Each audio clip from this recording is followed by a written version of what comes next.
안녕하십니까? 벌써 특세 6일차가 되었습니다. 우리 특별 새벽 기도회가 벌써 3분의 1 정도 되는 지점을 지나가고 있는데요. 앞으로 변함없이 주님의 전을 끝까지 찾아주셔서 끝까지 완주할 수 있는 우리 귀한 여러분들 되시기를 주님의 이름으로 소망합니다. 이 시작 안에는요, 우리가 고린도후서 6장 말씀을 가지고요, 우리가 은혜 입은 자들의 삶이라는 제목을 가지고 하나님의 말씀을 나눠 보도록 하겠습니다. 어제 우리 김각준 강사님께서 이 설교해 주신 이 고린도후서 5장 11절부터 17절에 있는 말씀을 보게 되면요, 하나님과 우리를 이 화목하게 하는 그 사도의 직분을 그리스도의 강권적인 사랑에 의해서 받게 되었다라는 그런 내용의 말씀이 등장을 합니다. 계속해서 사도직을 의심을 받고 있는 이 바울이 자신의 사도직을 이렇게 변호함과 동시에 하나님과의 화목에 대해서 이야기하고 있는 그런 부분이 나타나고 있었죠. 18절과 19절을 보게 되면 이 바울이 화목의 직책으로서 또한 사도직을 하나님께로부터 받았다라는 사실을 이야기하면서 20절과 21절에서는 성도들에게 자신이 예수 그리스도로부터 보낸 사자, 즉 사신으로서 하나님과 화목하기를 권면하고 있다, 이렇게 말씀하고 있습니다. 이렇게 고린도후서 5장의 마지막 부분을 보게 되면요, 이 하나님과의 화목을 강조하고 있는 부분이 나타나고 있죠. 여기서의 화목이라는 것은 우리의 구원과 관련이 되어 있고요, 이 구원이 화목의 시작이면서 또한 이 성화적인 차원으로 보면 구원의 완성으로 가는 그런 화목을 말씀하고 있는 것입니다. 이런 화목의 모습을 통해서 이 하나님의 의와 진리가 완성되어져 가야 하는 부분에 대해서 지금 사도 바울이 고린도 교회의 교인들에게 말씀을 나누고 있는 내용입니다. 그러면서 오늘 본문이 시작이 되고 있습니다. 우리 1절의 말씀을 우리 같이 한번 읽어보도록 하겠습니다. 1절입니다. 우리가 하나님과 함께 일하는 자로서 너희를 권하노니 하나님의 은혜를 헛되이 받지 말라. 아멘. 오늘 1절 말씀부터 같이 한번 보도록 하겠습니다. 1절에 바울이 하나님과 함께 일하는 자로서라는 그런 말씀이 등장을 하고 있습니다. 하나님이 쓰시는 하나님의 동역자다, 이렇게 고린도 교인들에게 권면을 하고 있는 말씀인데요, 하나님께서 주신 이 화목의 은혜를 헛되이 받아서는 안 된다, 이렇게 말씀을 하고 있습니다. 이러한 모습은 지금 고린도 교회가 거짓 교사들에 의해서 다른 복음을 받아들이고 있는 자에게 이 화목의 은혜가 헛될 수도 있음을 말씀하고 있는 내용입니다. 동시에 하나님의 백성으로서 예수 그리스도를 향해 나아가는 그런 삶에 대해 관심이 없는 자들에게도 하나님께서 화목하시는 이 은혜가 헛될 수도 있다라는 그런 말씀이기도 합니다. 하지만 2절에서 바울은 이렇게 이야기를 합니다. 우리 2절 말씀 같이 한번 읽어보겠습니다. 가라사대 내게 은혜 베풀 때에 너를 듣고 구원의 날에 너를 도왔다 하셨으니 보라 지금은 은혜 받을 만한 때요 보라 지금은 구원의 날이로다. 아멘. 이 말씀은 사실 이사야 49장 8절에 나온 말씀을 인용한 그런 내용인데요, 원래는 이 바벨론 포로 생활이 끝나는 것이다 라는 그런 의미로 주신 말씀입니다. 하지만 오늘은 하나님의 이 구원이 사람들에게 열려 있는 그런 은혜의 때다라는 그런 말씀을 하고 계시는 겁니다. 1절에서는요 분명히 하나님께서 은혜를 헛되게 해서는 안 된다라는 이런 말씀을 하시면서 오히려 하나님은 지금이 바로 은혜를 받을 만한 때다라고 이렇게 이야기를 하고 계십니다. 그렇다면 왜 은혜를 헛되게 해서는 안 되는 가운데 하나님께서는 이 화목의 은혜를 주시고 계시는가에 대한 이유를 우리가 조금 생각해 볼 필요가 있을 것 같습니다. 이 하나님의 화목의 은혜를 받은 자들의 삶의 모습이 이 3절부터 10절에 거쳐서 나타나고 있습니다. 이러한 내용들을 보면서 은혜가 우리에게 어떻게 적용되어져야 하고 은혜를 받은 자로서 또한 우리가 어떻게 살아가야 하는지에 대한 모습을 살펴보기를 원합니다. 3절을 보게 되면 우리가 이 직책이 회방을 받지 않기 위해서 거리끼지 않게 하겠다라는 그런 말씀이 등장을 하지요. 여기서 거리끼지 않겠다라는 말씀은요, 바울이 사도로서의 신앙생활이나 그의 인격과 그의 모든 것이 다른 사람들이 볼 때에 거리끼지 않도록 하겠다라는 의미를 가졌습니다. 즉, 이 바울 사도가 화목하게 하는 일에 대해서 다른 사람들에게 본인이 거치지 않는 자가 되기 위해서 애를 쓰고 있는 모습이 나타나고 있는 겁니다. 그러면서 4절의 내용을 보게 되면요, 하나님의 은혜를 받아서 화목하게 된 자들의 모습이 나타납니다. 좋지 않는 조건에서도 어떠한 모습을 보여줄 수 있는가에 대한 이야기를 말하고 있는데요. 쉽게 말하면 내가 가지고 있는 환경과 그런 조건 속에서 예수님의 은혜를 힘입은 자들이 어떠한 반응을 보일 수 있는가에 대해서 두 가지 정도를 이야기를 하고 있는 겁니다. 그것이 4절부터 10절까지 등장을 하고 있습니다. 첫 번째 의미는요, 우리가 은혜를 입어서 하나님을 믿고 있지만 이러한 오해를 가지지 않았으면 좋겠다라는 마음을 가지고 그런 내용이 등장을 합니다. 8절부터 나오는 내용을 제가 한번 살펴보겠습니다. 8절부터 보면요, 욕되게 보이는 것과 악한 이름, 또 속이는 자 같아 보인다고 합니다. 그리고 무명한 자 같고 죽은 자 같고 징계를 받은 자 같고 근심하는 자 같고 아무것도 없는 자와 같다라는 그런 말씀이 나타나고 있습니다. 바울은 하나님의 은혜를 받은 자들이 이러한 모습을 보일 수도 있으니 너희들이 오해가 없었으면 좋겠다라는 뜻으로 말씀하고 있는 내용입니다.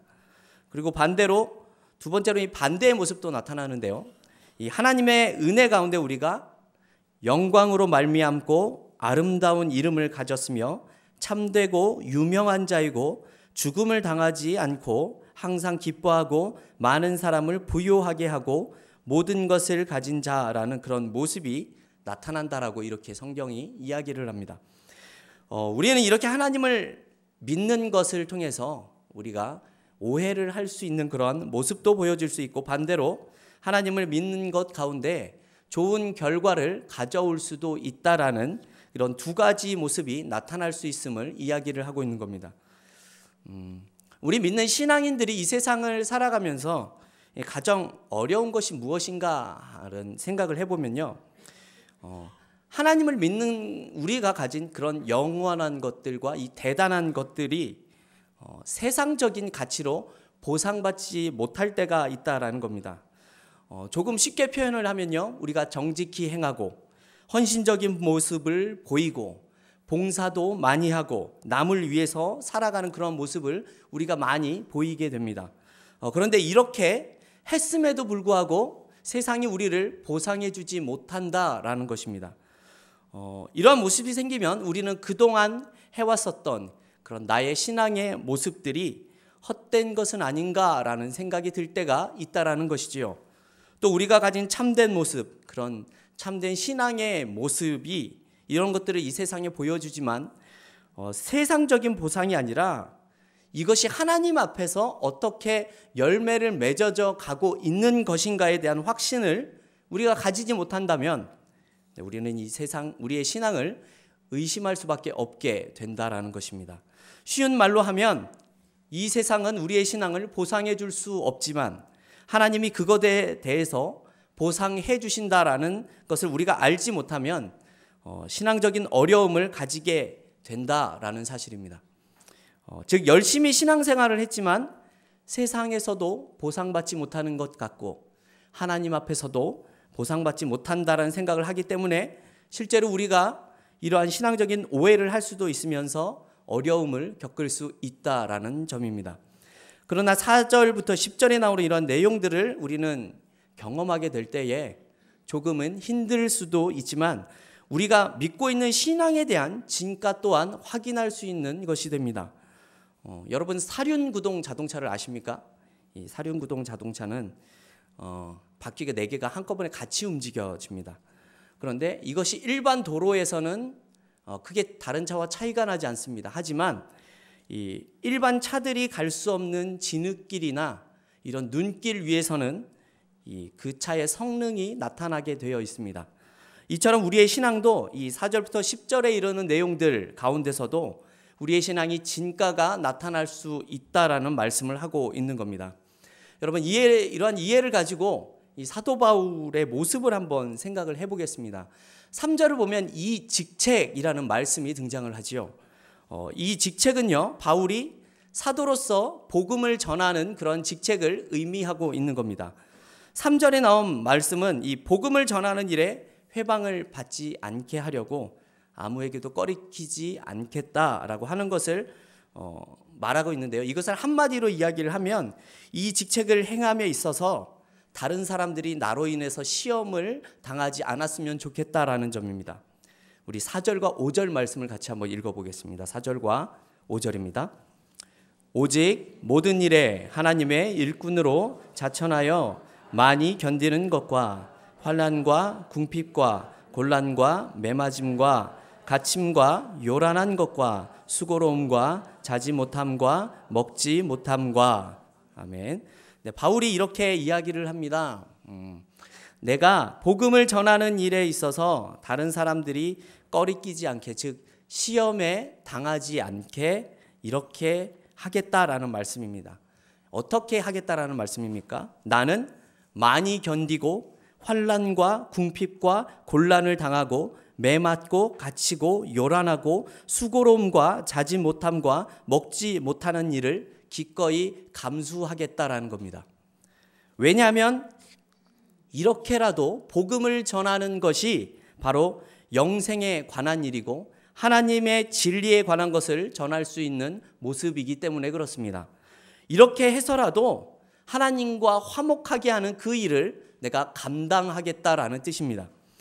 여러분, 우리가 알아야 하는 것은 바울이 이러한 일을 당함에 있어서 이것이 본인이 못나거나 모자라기 때문에 당하는 것이 아니라는 겁니다. 사도 바울은 바보가 아닙니다. 상대방이 나에게 한 일에 대해서 분명히 자신의 명예를 지킬 수도 있고 내 권리를 지킬 수도 있음에도 불구하고 개인적인 이런 감정이나 보복하는 그런 마음을 포기한 것입니다. 오직 하나님과 화목하게 하는 그 일에 자신을 희생하는 것을 더욱 중요하게 생각을 하는 겁니다. 왜 그렇습니까? 은혜를 입은 자이기 때문에 그렇습니다. 바울이 상대방이 나에게 이렇게 한 것에 대해서 네가 어떻게 나에게 이렇게 할 수 있겠느냐라는 모습으로 반응하는 것이 아닙니다. 바울은요, 상대방이 하나님을 모르는 자이고 이런 세상의 가치관을 가졌으며 자기밖에 모르는 자들이라는 사실을 잘 알고 있었기 때문에 이렇게 할 수밖에 없었다라고 이야기를 하는 겁니다. 하지만 바울은 하나님을 아는 자입니다. 그리고 하나님께서 나에게 어떻게 해 주신 것에 대해서 알고 있는 그러한 자이기 때문에 이러한 어려움을 감당할 수 있고 상대방에게 당하는 것을 감수할 수 있다라는 말입니다. 왜냐하면 은혜를 입은 자이기 때문에 그렇습니다. 그러나 우리의 모습은 대부분 옳고 그름을 판단하는 것에 빠릅니다. 당신이 나에게 이렇게 했으니 나도 당신에게 이렇게 하겠다라는 것을 당연하게 생각을 하지요. 받은 만큼 갚아주고 싶어 합니다. 이것이 우리의 본성입니다. 하지만 바울은 달랐습니다. 갚아주려고 하지 않았습니다. 여러분, 그래서 그냥 당합니다. 우리가 바울의 서신을 보게 되면 대부분은 그냥 당하고 힘든 일을 겪는 모습이 계속해서 나타나는 이유가 이것에 있는 것입니다. 하지만 우리의 모습은 바울과 같지 않지요. 그런 상황에서 옳고 그름을 따지기 시작하고 자신의 권리와 소명을 주장합니다. 이렇게 우리가 상대를 제압을 하게 되면 결국 상대에게는 복음이 들어가는 것이 어려워지게 됩니다. 그래서 복음을 전하는 일에는 희생이 필요한 겁니다. 때로는 고통이 따르게 되기도 합니다. 그래서 바울은 빌립보서에서 이렇게 말씀하고 있습니다. 빌립보서 1장 12절부터 14절 말씀을 한번 읽어보도록 하겠습니다. 형제들아, 나의 당한 일이 도리어 복음의 진보가 된 줄을 너희가 알기를 원하노라. 이러므로 나의 매임이 그리스도 안에서 온 시위대 안과 기타 모든 사람에게 나타났으니 형제 중 다수가 나의 매임을 인하여 주 안에서 신뢰함으로 겁없이 하나님의 말씀을 더욱 담대히 말하게 되었느니라. 아멘. 네, 바울이 빌립보 감옥에 갇혔습니다. 그런데 그런 매임이 오히려 복음을 전할 수 있게 되었다라고 말씀합니다. 시위대 안에 있는 모든 사람들에게 담대하게 하나님의 말씀을 전할 수 있었다라고 이야기를 하지요. 여러분, 바울은 다른 죄수들과는 달랐었던 것 같습니다. 다른 죄수들은요, 모두 다 자신이 억울하고 자신을 위해서 말하고 행동하는 모습이 있었지만 바울은 그렇지 않았습니다. 자신을 변호하고 자신의 목적을 위한 것이 아니기 때문에 그렇습니다. 여러분, 왜 이렇게 할 수 있는 것입니까? 네, 바울은 하나님과 화목하게 하는 직책을 가졌고 은혜를 입은 자였기 때문에 그렇습니다. 사도 바울의 이런 환난과 고난을 우리가 본받자라는 의미는 아닙니다. 사실 우리의 신앙의 모습은 조금 편해 보이는 모습이 있는 것도 사실이고 조금 더 힘들어 보이는 모습이 있는 것도 사실입니다. 하지만 바울은 나의 당한 일이 도리어 복음을 전하는 일에 진보가 되었다라고 말씀합니다. 다른 말로 하면요, 그가 만난 그 환난과 고난이 복음의 씨앗을 심는 일이 되었다라는 겁니다. 그것이 썩어져서 열매를 맺어가는 과정인 겁니다. 내가 환난과 고난으로 심은 하나님께서 준 그 생명의 씨앗이 썩어져서 이제는 다시 열매를 맺게 되는 놀라운 결과가 나타난다라는 겁니다. 여러분, 생명이 생명을 낳고 있습니다.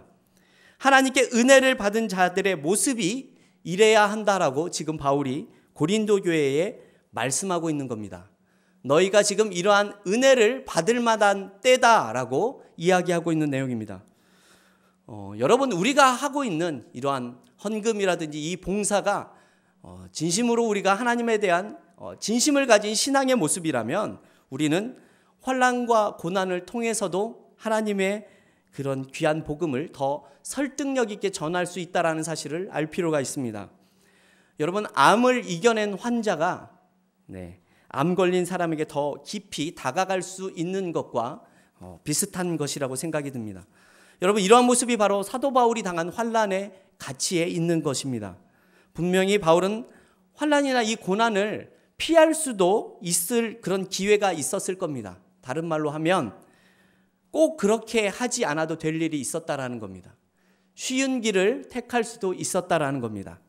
하지만 바울은 그것을 피하지 않았습니다. 여러분, 그래서인지 모르겠지만 사도 바울에게는 참으로 많은 열매가 있었던 것 같습니다. 또한 사도 바울이 보여주는 이런 환난이나 고난은 우리에게 다른 의미를 부여해 주기도 합니다. 어떤 것이냐 하면요, 바로 세상 사람들의 가치와는 다르다라는 점입니다. 이 세상 사람들은 소위 세상에서 성공을 하고 싶어 합니다. 고생은 덜 해야 좋은 것이고 많은 것을 소유하고 많은 것을 가지게 되면 우리는 성공이라고 생각을 합니다. 그러나 이러한 생각을 가진 사람들에게 있어서 사도 바울은 참으로 이해할 수 없는 사람입니다. 그의 삶은 환난이나 고난이 참 많았기 때문에 그렇습니다. 무시당하고 매도 맞고 어려움을 계속해서 당하는 그러한 삶을 계속해서 끝까지 살아가게 되었기 때문입니다. 세상 사람들의 상식과 세상 사람들의 이해로는 도저히 이해할 수 없는 그런 모습입니다. 하지만 하나님의 은혜를 입은 사람들이 만나는 이런 어려움의 모습들이 세상 사람들과의 그 가치관과는 다른 것으로 살아가고 있다는 점을 우리에게 증명해 주기도 합니다.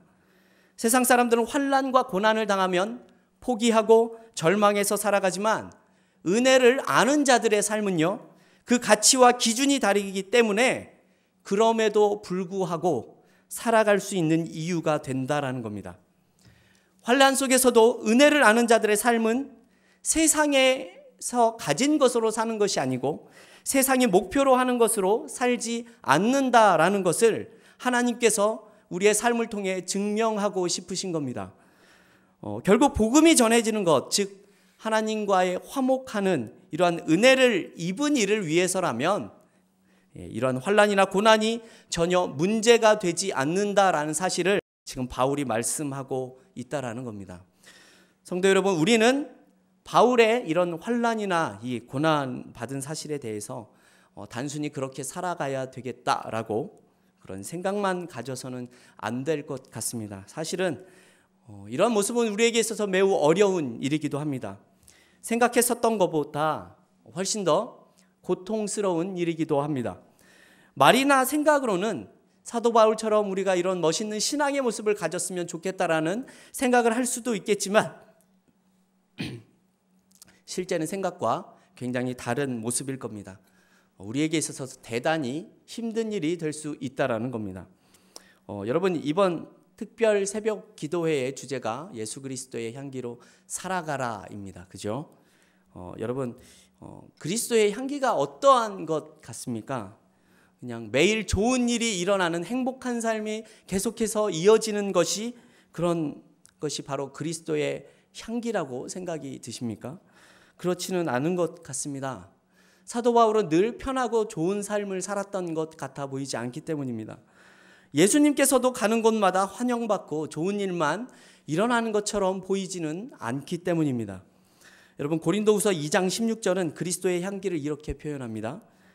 이 사람에게는 사망으로 쫓아 사망에 이르는 냄새요, 저 사람에게는 생명으로 쫓아 생명에 이르는 냄새라. 누가 이것을 감당하리요? 이렇게 말씀하고 있습니다. 여러분, 사실 이 그리스도의 향기라는 말은 그 유래가 있습니다. 로마가요, 전쟁에서 큰 승리를 거두고 나면요, 본국에 돌아와서 크게 개선식을 하게 됩니다. 이 개선식을 할 때에 온 거리에 향 냄새를 피우면서 행진을 하게 되는데요. 그때 이 향기가 포로로 잡혀온 자들에게는 곧 처형을 앞둔 죽음의 냄새였고요, 로마 시민들에게는 승리의 향기였었습니다. 사도 바울이 이것을 인용하고 있는 것이죠. 사망에 이르는 냄새는, 그리고 생명에 이르는 냄새는 어둠의 세력에 대한 하나님의 승리를 말하고 있는 것이기도 하는데요. 바로 바울은 화해의 그 복음을 믿는 자에게는 생명이지만 믿지 않는 자들에게는 사망이 있다라고 말씀하고 있는 내용입니다. 그래서 그리스도의 향기라는 말은 우리가 생각하기에 듣기 좋은 그런 낭만적인 일로만 생각을 하면 안 될 것 같습니다. 사도 바울의 삶과 예수 그리스도의 삶을 봤을 때 참으로 고통스러운 모습이 많이 있었기 때문입니다. 하지만 이러한 고통의 모습 속에서도 우리는 생명이 정해지는 그리스도의 향기를 발견할 수 있게 되는 것입니다. 여러분, 우리 주변의 형제들이 때로는 어려움을 당하고 힘든 일을 겪을 때가 있지만 그것을 잘 감당하고 이겨내는 모습을 보면 어떠합니까? 여러분, 그리스도의 향기가 느껴지지 않습니까? 그렇죠? 여러분, 그렇기 때문에 이렇게 살아가라고 지금 바울이 고린도 교회와 우리에게 이렇게 말씀을 하고 있는 겁니다. 그래서 너희가 지금은 이러한 은혜를 받을 만한 때라고 하시는 겁니다. 여러분, 그 은혜가 우리를 이렇게 살아가게 만드시기 때문에 그렇습니다. 성도 여러분, 그래서 좋은 신앙을 가진다라는 것은 매우 어려운 일입니다. 여러분, 그러나 가져야 하고 우리는 노력해야 합니다. 예수 그리스도께서 가신 길이고 사도 바울이 우리에게 보여준 길이기 때문에 그렇습니다. 단번에 되지 않습니다. 여러분, 실패하면 또 시도해야 하는 일입니다. 그러나 이러한 일들을 통해서 우리는 조금씩 더 성숙해 가고 주님을 닮아가게 되는 것입니다. 여러분, 이것이 단순히 몇 명의 사람들에게 주어진 특별한 사명이라고 생각하실지 모르겠지만 여러분, 그렇지가 않습니다. 왜냐하면 우리 모두는 하나님의 은혜를 입은 자들이기 때문에 그렇습니다. 예수 그리스도를 통한 화목의 은혜를 입어서 우리가 구원을 얻었기 때문에 그렇습니다. 그래서 우리 모두가 가야 하는 길입니다. 저와 여러분이 이 일에 부르심을 받았다라는 사실을 기억하시면서 이번 특별 새벽 기도회가 이 하나님의 은혜를 입은 자로서의 모습을 잘 드러내고 나타낼 수 있는 그런 저와 여러분이 되시기를 주님의 이름으로 소망합니다.